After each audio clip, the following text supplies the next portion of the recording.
राधे राधे महाराज जी। महाराज जी, आपके श्रीमुख से सुना है कि जैसे कलयुग में माता पृथ्वी अपने संसाधन कम करते जा रही है, भक्ति ज्ञान और वैरागी भी कम हो रहे हैं। हाँ, ठीक उसी प्रकार क्या वृंदावन धाम अपनी महिमा और कल्याण गुप्त होता जाएगा, गुप्त होता जाएगा, गुप्त होता जाएगा। अब आप जब हम आए थे तब का वृंदावन मात्र 25-30 वर्ष पहले की बात, और अब के वृंदावन में बहुत बड़ा अंतर है। रात्रि में परिक्रमा मार्ग में सोए हैं, किसी का आना जाना नहीं। रज मोरों की कुहुक मचती थी, जिधर देखो मोर नाच रहे हैं। मार डाला सब बंदरों ने, कुत्तों ने सब मार डाला पक्षियों को। हजारों हजारों पक्षी, कोलाहल सुबह जब होता ना, कोलाहल पक्षियों का होता। कहीं एसी वेसी की कोई जरूरत नहीं थी। बाहर ऐसे तो यमुना जी की शीतल वायु आती थी। अब बड़ी बड़ी बिल्डिंगें बन गई, बड़ा बड़ा। ये जहां बैठे हो ना, ये किलोमीटरों में पूरा जंगल था, हमारा देखा हुआ है। जहां बैठे हैं ये जंगल था, सब कट करके निर्माण सब हो गया। अब जब जमीन बेचनी है तो बड़े बड़े पौधों को सब जेसीबी से उखाड़ उखाड़ करके उसे लेवल कर दिया। अब अपने खरीदने वाले खरीदे और बनवाए, सब पौधे हटा दिए। तो प्रभाव तो वृंदावन का, जैसे हमारे हृदय में वृंदावन के प्रति कितना भाव है उतना ही अनुभव हो पाएगा। और पहले जैसे तो हमारे अंदर भाव बन जाएंगे। वो दृश्य देखा, वो भाव देखा तो हमारे अंदर भाव आ गए। अब ऐसा नहीं है। अब आपके भाव जितने उतना लाभ ले सकते हो, अन्यथा नहीं ले सकते। इन बिल्डिंगों से भाव बनेंगे क्या? तमाल कुंज थे, तो हमने देखा तमाल, किसी तमाल को देखो तो लगता था इसके नीचे बैठकर भजन करो। इतने सुंदर सुंदर तमाल के वृक्ष सब कट करके निर्माण हो रहे हैं। तो अब आगे और आधुनिकता बढ़ती चली जाएगी। परिक्रमा मार्ग ऐसा था कि गद्दा में परिक्रमा दे रहे हो, पूरी परिक्रमा दे आओ, तुम्हारे पैर में कहीं कंकड़ नहीं चुभेगा।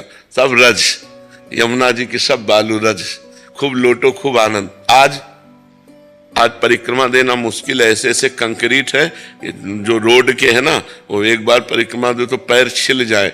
दंडवती तो दे ही नहीं सकते उसमें, बिना वो मैट, हाँ, बिना वो लगाए आप दे ही नहीं सकते। बड़ी समस्याएं आ रही। अब देखो, पहले था कि लोग जगह जगह मीठा जल लिए पिलाते थे, हैंड पैप थे, कुआं थे, जगह जगह बड़े बड़े नांद बने थे जिनमें घूमने वाली गौएं पानी पीती थी। गौओं के लिए लोग चारा डालते थे। यहाँ जब कच्चा मार्ग था, गौएं ही गौएं, वृंदावन में गौएं ही गौएं। अब 10-20 गौएं कहीं तुम्हें दिखाई दे तो दिखाई दे, नहीं खुला गौएं, आप खुला गौएं घूमती थी, एक से एक सुंदर गौएं। समय जैसे जैसे परिवर्तित होता जाता है ना, हमारे ब्रजमंडल में मांस, ये प्याज, लहसुन, ये चीजें सब निषेध होनी चाहिए। ये भगवान का परम धाम है। शराब, ये सब चीजें निषेध होनी चाहिए। भगवान का धाम है इस धाम। तो धीरे धीरे बच्चा, अब लोग पिकनिक मनाने आते हैं, सांसारिक व्यवहार करते हैं, पाप कमाते हैं, फिर यहाँ से चले जाते हैं। व्रत, नियम, संयम, तपस्या, भजन का धाम है ये व्यभिचार का धाम थोड़ी, गंदी बातों का धाम थोड़ी है। तो अब संसारिकता बढ़ती चली जा रही है। धीरे धीरे धीरे धीरे महिमा तो वैसे ही रहेगी, पर हमारे जितने भाव होंगे उतने ही हम ले पाएंगे। और पहले था कि हमारे अंदर भाव पैदा हो जाते थे। देखो तो वैष्णव की मंडली कीर्तन करे तो भाव नहीं पैदा हो जाए। मोर नाच रहे हैं, कुहुक रहे हैं, लताएं झूम रही हैं, आसपास लताएं हैं, बीच में संत की कुटिया है, संत के पास जाओ, देखते ही वैराग्य और भक्ति। तो वो जो चीजें हैं वो धीरे धीरे सब बदलती चली जा रही है।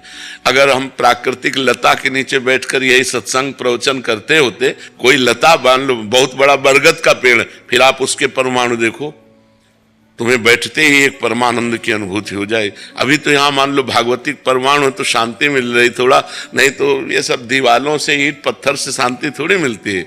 अभी लताएं, 4-6 लताएं, उनके नीचे बढ़िया लिपा पोता हो गऊ के गोबर से, और फिर बैठ करके हम प्रवचन करें, आप सुनो, देखो कैसा लगता है। कितना प्रैक्टिकल है प्रभु आप। मैंने बहुत सुना है यूट्यूब पे कई प्रोग्राम से, बहुत मैं आज तक में कई लोगों से मिला हूँ, लेकिन जिस तरह से आप प्रैक्टिकल बताते हैं, बिल्कुल नहीं, उसका हमने देखा, उसका स्वाद लिया है ना हमने।